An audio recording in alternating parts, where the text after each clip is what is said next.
Bonjour. Alors, je voudrais vous parler, parce qu'on me l'a demandé, de termes qu'on emploie dans le christianisme, que vous connaissez sans doute. C'est le thème de la fin du monde, de la venue du Christ et du jugement dernier. Alors, ce sont des thèmes qu'on retrouve dans toute l'histoire. Il y a une grande iconographie là-dessus, et je voudrais vous inviter à le penser d'une manière assez spirituelle. Alors, il faut voir que dans le contexte juif, d'où Jésus venait, les, euh, les Juifs pensaient que le Messie allait arriver à la fin du monde, que le temple disparaîtrait, qu'il n'aurait plus lieu d'être, et que ce serait un monde nouveau, ça serait ce que Jésus aura appelé après le royaume de Dieu. Bon. Et donc les disciples posent des questions, mais quand est-ce que ça va arriver? Quand est-ce que tu vas revenir? Quand est-ce que... etc. etc. Donc sur ce fond judaïque, il va se passer un certain nombre de choses. C'est qu'à la mort de Jésus et après le fait qu'il soit ressuscité, on dit dans le credo, il reviendra, il est monté au ciel, il reviendra de là pour juger les vivants et les morts. Et ça fait allusion à ce qu'on appelle la fin du monde, qui est ce qu'on appelle aussi la parousie, la fin du monde avec le jugement dernier et l'arrivée du Fils de l'homme, c'est-à-dire de Dieu sous la forme qu'il a prise en Jésus-Christ. Alors, ce qu'il faut bien voir, c'est que toutes les premières communautés chrétiennes ont été persuadées que Jésus allait revenir sous la forme transfigurée très vite, très vite, que ça allait durer quelques temps, peut-être quelques années, mais c'est tout. Paul en était aussi persuadé. Et donc cette attente du Christ, on la met même un peu dans la bouche de Jésus, mais c'est peut-être une citation plus tardive. Et il leur disait, en vérité, je vous le déclare, parmi ceux qui sont ici, certains ne mourront pas avant d'avoir vu le règne de Dieu venu avec puissance. Donc l'interprétation classique est une interprétation matérielle. Il va y avoir un changement au niveau cosmique, c'est-à-dire le monde va disparaître tel qu'il est, il va y avoir, ça va être la fin, et que, très apocalyptique, d'ailleurs l'Apocalypse parle plus ou moins de ça, parce qu'après c'est un texte très allégorique, et tout va être jugé, c'est-à-dire ceux qui auront fait des méchancetés, ils vont les payer, et ceux qui auront été gentils, ils vont payer. Enfin, ils vont être...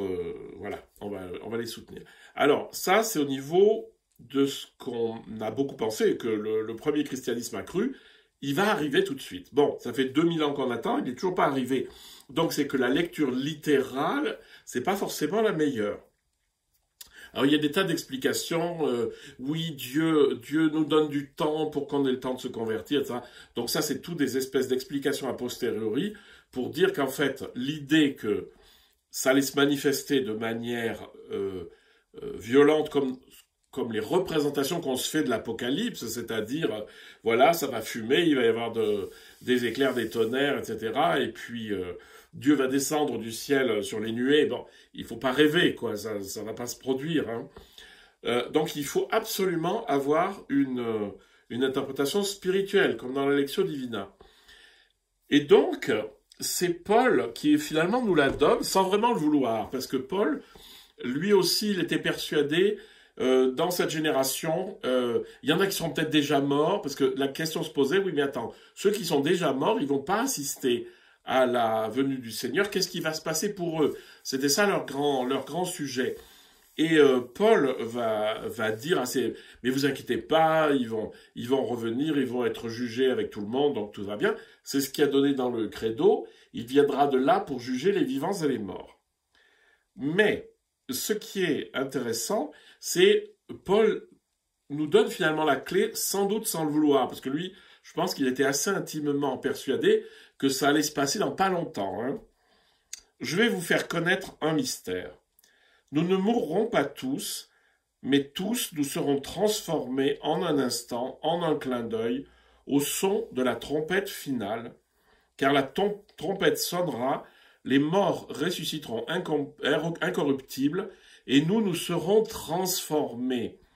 Il faut en effet que cet être corruptible revête l'incorruptibilité et que cet être mortel revête l'immortalité. Donc, ce qui est dit là et qui est intéressant, c'est que si on sort d'une perspective chronologique où il va se passer quelque chose à un moment donné, vous savez, les fins du monde, on en a attendu assez souvent, autour de l'an 1000, etc. Même récemment, en 2000, je ne sais plus combien, là, on attendait, et puis bon, finalement, voilà. Ça ne veut pas dire que ça s'est amélioré dans le monde, mais il dit quand même, il y a quelque chose où on passe de l'être corruptible à l'être incorruptible, de l'être matériel à l'être spirituel. Ah. Donc, en fait, il parle d'une transformation profonde de l'intériorité qui, au lieu d'être organisée en vue de la vie concrète et de la vie matérielle, va passer d'un seul coup à la vision du divin. Et ce qui est intéressant, c'est qu'il dit en un instant au son de la trompette finale. La trompette finale, alors évidemment, on pourrait se dire, oui d'accord, bon, c'est la fin des temps, il y a les trompettes et tout, vous relisez l'Apocalypse, c'est un très beau film. Donc, ce qui est important, c'est cette espèce de... Il y a un appel, hein, parce que la trompette finale, en fait, si on remonte un petit peu, on va trouver que c'est pas la trompette, hein, c'est beaucoup plus ce qu'on appelle le chauffeur, c'est-à-dire cet instrument en forme de corne, enfin c'est une corne de je sais pas quoi, d'un animal, et ça annonçait le début du Shabbat. Et donc, c'est un instrument liturgique. C'est-à-dire que cette sonnerie nous invite à passer d'une vie tout à fait orientée vers la matérialité à une vie orientée vers le spirituel et vers la découverte de l'incorruptibilité de notre esprit puisqu'elle est participation à Dieu.